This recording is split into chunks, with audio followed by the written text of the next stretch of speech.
Bonsoir. Alors bon, je vais commencer par une anecdote. Je suis rentrée à Nouakchott, ça fait à peu près 3 ans. Et quand je viens, en fait, en général, donc quand je rencontre des femmes qui veulent en savoir un peu plus sur moi, donc qui me posent des questions pour savoir qu'est-ce que je suis devenue, ou tout simplement pour en connaître davantage sur moi. Donc je leur dis que j'étais en France et que j'ai fait donc 2 mémoires de recherche, un sur le féminisme islamique et l'autre sur l'engagement politique et associatif des femmes en Mauritanie. Mais bon, j'ai l'impression que c'est pas suffisant et qu'il faut que j'argumente un peu plus. Alors je continue en disant oui, donc je suis rentrée, j'ai commencé à travailler ici dans une banque, et puis ensuite je fais aussi un petit peu dans la société civile. Mais là j'ai l'impression qu'il manque encore quelque chose, les gens sont encore sur leur faim. Alors je continue, je commence à réfléchir, je me dis oui, j'ai fait aussi un peu de politique, parfois j'écris des publications, et je suis prof aussi de TD à la faculté de Nouakchott. Mais là, j'ai l'impression qu'il manque encore quelque chose. Alors bon, je commence à réfléchir et je me dis oui, je prépare aussi une thèse sur le phénomène du divorce en Mauritanie. Mais là, j'ai l'impression que c'est pas encore suffisant. Sinon, alors en général, mes interlocutrices, des femmes en général, elles me disent mais sinon, pas encore fondé de famille. Donc en gros, voilà. Quel que soit ce que font les femmes ici, quel que soit ce qu'elles entreprennent, en général, on est plus concentré sur le statut social, sur le rôle social qu'elles doivent faire. Donc maintenant, je ne sais pas encore. Oui, donc voilà.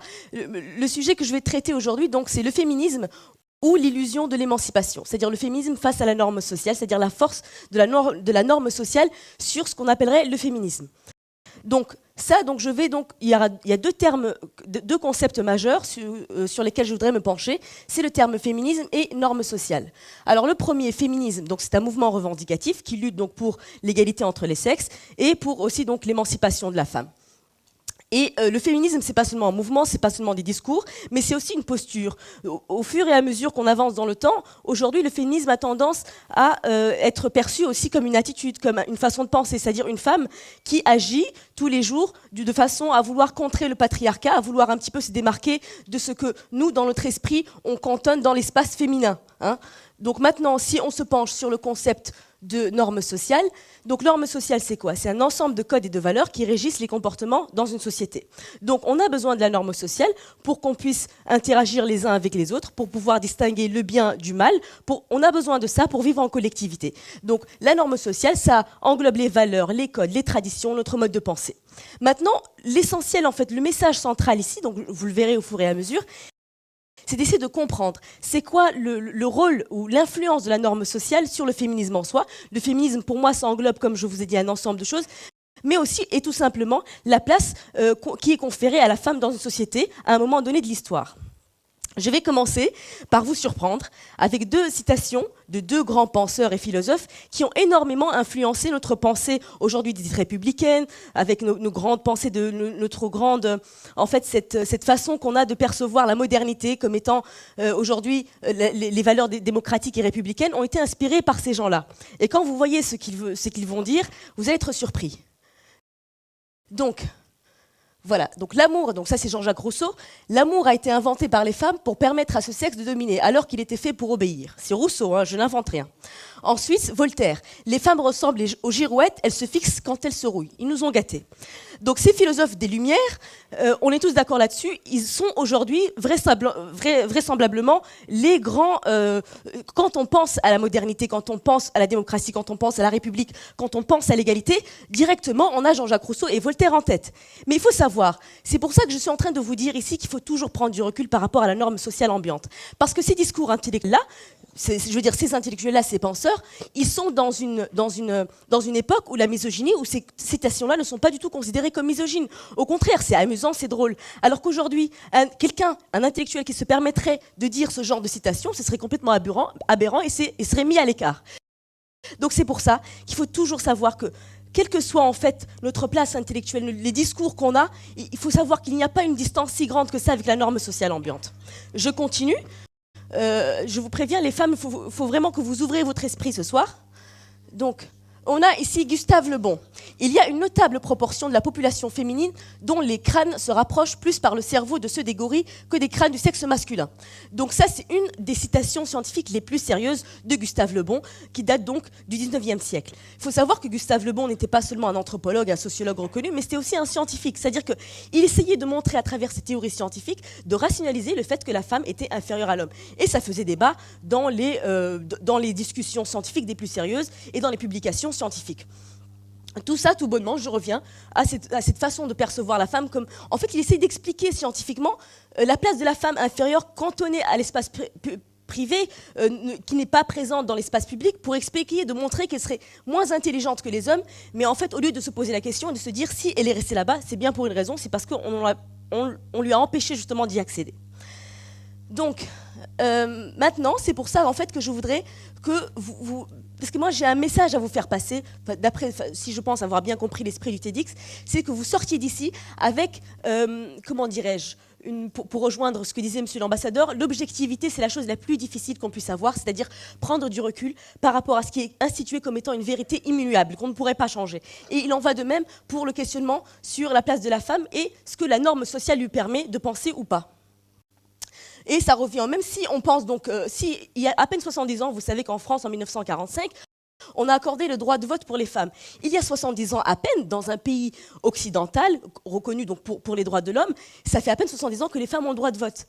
Alors aujourd'hui, si on en parle, c'est considéré comme absolument banal, mais à cette époque-là, c'est une véritable révolution. C'est pour ça qu'il faut se dire une chose, ce qui est considéré aujourd'hui comme avant-gardiste, moderne, révolutionnaire, ne le sera plus dans quelques années. Et il s'inscrira, et ce qui est aujourd'hui hors norme, il sera absolument dans la normalité et s'inscrira dans le normal de demain. Donc, je voudrais aussi me pencher sur l'exemple de la Mauritanie. La Mauritanie, aujourd'hui, on a tendance tous à penser que la situation de la femme est presque parfaite en Mauritanie, qu'il n'y a pas de problème, qu'elle vit absolument comme une déesse, comme une princesse. On nous bassine avec ça tous les jours, et moi, honnêtement, j'en peux plus. Parce que si on se penche concrètement sur les chiffres, voilà, 1333 cas de violences conjugales, 302 violences contre les filles domestiques mineures, 343 cas de mariage forcé. Oui, le mariage forcé, c'est une violence en soi, on s'en est rendu compte, ça fait à peine une dizaine d'années. 272 viols contre des mineurs, 16 victimes de cas de traite de filles. Donc et en plus, dites-vous que même quand je fais une petite parenthèse, les chiffres, on a du mal à les trouver. C'est uniquement la société civile en général qui arrive à se mettre sur le terrain pour essayer d'en extraire quelques-uns. Et une fille sur 4 est mariée dès l'âge de 12 ans, une fille sur 2 dès l'âge de 14 ans, 3 filles sur 4 à l'âge de 17 ans en Mauritanie. Bon, vous pouvez me dire, parfois c'est des mariages consentis, certes, mais derrière ce genre de pratique-là, il y a aussi une déscolarisation des filles, etc. Donc c'est une violence en soi. Donc moi, personnellement, j'ai connu mieux comme émancipation des femmes. Donc c'est pour ça, qu'il faut toujours remettre en cause, parce que quand on dit que ce qui pose problème en Mauritanie, c'est que cette prénotion, ce préjugé comme quoi la femme mauritanienne est dans une situation idyllique, c'est parce qu'on la compare au pire. C'est tout simplement aussi parce qu'on se repose sur certains acquis sociaux que je ne nie pas au sein de la sphère domestique, mais qui aujourd'hui ne peuvent plus s'appliquer dans la sphère publique, dans le monde du travail. Donc c'est ça le réel blocage. Donc on pourrait se dire, est-ce que ce féminisme social est-il réellement au service de l'émancipation des femmes? Donc, qu'est-ce qui se passe en Mauritanie? Donc, quand j'ai fait mes recherches sur l'engagement politique et associatif des femmes en Mauritanie, j'ai interviewé quelques femmes, des leaders d'opinion, des leaders en termes politiques, qui étaient actrices de la société civile. Et ces femmes-là, en fait, ne se posaient pas du tout la question si elles étaient féministes ou pas. La question ne se posait même pas. C'est-à-dire que pour elles, je suis mauritanienne, je n'ai pas besoin de savoir si je suis sous vraiment le joug du patriarcat ou pas. Mais c'est ça le problème, c'est qu'on leur a inculqué cette façon de se dire que tout va bien. Je ne suis pas en train de généraliser, mais quand on voit leur comportement avec la gente masculine, au sein donc bien sûr de l'espace public, on voit qu'il y a ce qu'on appelle le négoféminisme, qui est une caractéristique de l'activisme féminin en Afrique. C'est-à-dire qu'il y a une négociation qui se crée entre les hommes et les femmes pour négocier le terrain. D'accord, moi je vais avoir un certain nombre de pouvoirs dans l'espace public, mais il y a un certain nombre de responsabilités qui sera toujours conférées aux hommes parce que c'est une affaire d'hommes, c'est une histoire d'hommes. Et c'est encore, en fait, ça qui fait le blocage encore aujourd'hui et dont on a du mal en fait à percevoir les traces parce que c'est masqué par un ensemble de discours, un ensemble d'a priori sur la situation de la femme en Mauritanie. Donc, c'est pour ça que je me pose la question, est-ce que les discours féministes sont vraiment au service de l'émancipation? Étant donné que les discours féministes en soi, ce qui distingue en fait la femme de l'homme, ce qui distingue justement le fait qu'elle soit émancipée ou pas, on devrait se poser la question. Ce type de discours-là ne vient pas du ciel. Il est imprégné des réalités sociales, des réalités locales qu'il y a. Donc, il n'est pas dénué de tout a priori, de tout en fait préjugé. C'est pour ça qu'il faut prendre de la distance par rapport aux réalités vraies, sur des chiffres, sur se comparer avec les pays où la situation de la femme serait meilleure. Donc, voilà. Maintenant, vu que je travaille, ma thèse en ce moment, je travaille sur le phénomène du divorce en Mauritanie. Pourquoi ? De un, parce que j'ai remarqué que c'était un concept, quand on pose la question aux gens, le divorce est considéré comme étant valorisant pour la femme. C'est normal, c'est bien, elle est plus libre. Et je me suis penchée là-dessus parce que moi, je ne suis pas dupe. J'ai appris à ne pas être naïve quant aux pratiques patriarcales parce que c'est très vicieux. On arrive à masquer une réalité qui serait au service de la femme, mais en réalité, pas du tout. Ça ne fait que la cantonner à un espace. Quand on voit donc, le phénomène du divorce en Mauritanie, donc on sait que 49% des mariages en Mauritanie finissent par un divorce. C'est le taux le plus élevé en fait, dans le monde arabe, d'après certaines statistiques. Donc voilà, on se poserait la question pourquoi. Il y a plusieurs raisons à cela. Premièrement, déjà, on garde à l'esprit que c'est considéré comme étant positif, c'est bien, la femme arrive à accumuler, etc. C'est vrai qu'il y a ce qu'on appelle des carrières matrimoniales. Il y a des femmes qui arrivent à construire leur capital économique et leur capital relationnel. Le capital relationnel est très très important dans un pays comme le nôtre, où on a besoin de relations pour se situer, pour augmenter son pouvoir. Également le capital économique, mais uniquement en collectionnant les mariages et les divorces. C'est ce que j'appelle donc, comme je vous ai dit tout à l'heure, des carrières matrimoniales. Mais ça, ces femmes-là, quand on les voit, elles se sentent libres, elles se sentent émancipées, tant mieux pour elles. Mais si on essaie de déconstruire un petit peu les mécanismes sociaux qui se cachent derrière, on voit une toute autre réalité. C'est que, n'est-ce pas le propre du féminisme ou le propre d'être émancipée, c'est d'être indépendante vis-à-vis des hommes, mais là, ce n'est pas du tout le cas, parce qu'elles ne réussissent qu'à travers leur contraction de mariage. On est d'accord.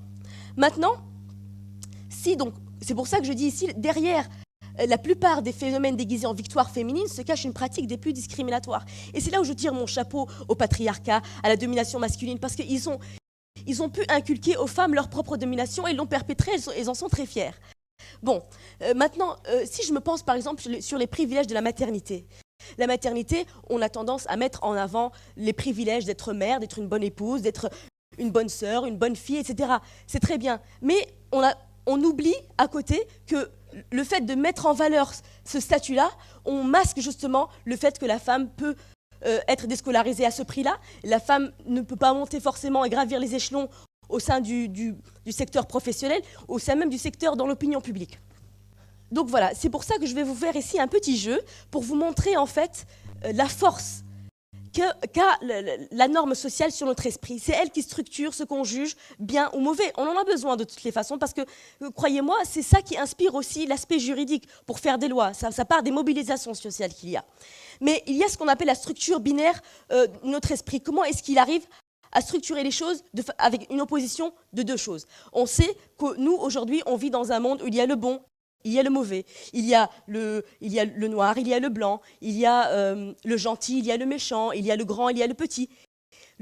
Essayez ce jeu, c'est vous verrez que tout est binaire. C'est une structure binaire qui est inscrite inconsciemment dans notre cerveau et qui nous permet de juger les choses. Alors, on va faire ce petit jeu ensemble. Grand, en face, c'est petit. Fort, faible. Puissant, fragile. Dur, doux. Supérieur, inférieur. Espace public, espace privé. Où est-ce que vous placeriez le féminin et le masculin? Donc, vous voyez ici que notre esprit, c'est inconscient, mais c'est des structures, en fait, qui sont ancrées dans notre inconscient, qui nous permettent justement non seulement d'identifier les choses, mais qui vont, c'est encore plus loin, c'est encore plus vicieux. C'est parce qu'il y a certaines, par exemple, pratiques qui sont considérées comme douces, comme celle de l'assistanat, comme celle de materner. C'est pour ça qu'il y a plus d'infirmières filles, il y a des secrétaires. Quand on pense secrétaire, on ne pense pas garçon, on pense une femme bien rangée qui attend, qui materne, qui seconde. Et dans les entreprises... Et ce qui est bizarre, le plus marrant, c'est que quand ce genre de pratique est pratiqué par un homme, ça acquiert tout de suite un aspect plus noble. Quand un homme est chef cuisinier, c'est plus noble. Mais une femme, non, c'est normal. Donc c'est pour vous dire que même cette structure binaire-là, elle donne de la valeur à certaines pratiques, à certaines responsabilités, à l'espace public, donc ce qui veut dire aussi la politique, etc. Et la femme est cantonnée toujours à cette douceur, à cet assistanat. D'accord ? Donc ces activités-là et attitudes dévolues aux femmes, ça nous montre qu'au monde dans lequel on est aujourd'hui, les discours féministes disent aux femmes Mais allez-y, rentrez dans le secteur professionnel, travaillez, vous avez absolument le droit, vous avez les mêmes acquis sociaux et les mêmes acquis. D'accord, très bien. Mais le problème, c'est qu'une fois qu'on est dans le monde actif, on fait face à des réticences. En général, plus on monte dans la hiérarchie au travail, moins il y a de femmes. On reste toujours en bas. Entrez, mais restez en bas. Si je vais vous faire un schéma, un peu pour que vous compreniez là où je veux en venir. Et le plus marrant, c'est que les pratiques patriarcales maintenues, elles sont en général maintenues par les femmes. Vous savez que des activités comme le gavage, comme l'excision, comme les mariages précoces, sont entretenues et perpétrées par les femmes. Elles en sont parfaitement convaincues. C'est pour ça encore que je dis que la norme sociale, c'est pas seulement une violence, mais c'est une violence qu'on a intégrée. On devient victime, mais aussi responsable de la situation dans laquelle on est. Donc je ne sais pas, je suis encore à combien de temps. Donc là, je vais terminer en disant que voilà, il faut toujours prendre du recul par rapport à ce qui est considéré aujourd'hui comme étant une vérité immuable qu'on ne peut pas changer. Essayer de réfléchir sur la façon dont on perçoit les choses, la norme, l'évolution aussi des choses. Ce qui est aujourd'hui normal, demain ne le sera plus et vice-versa. Et je voudrais terminer par une citation que je dis souvent. On a longtemps laissé le monde aux hommes et quand on voit aujourd'hui dans quel état il est, j'ai envie de dire, ce serait bien si on partageait un peu plus pour voir ce que ça donne. Merci.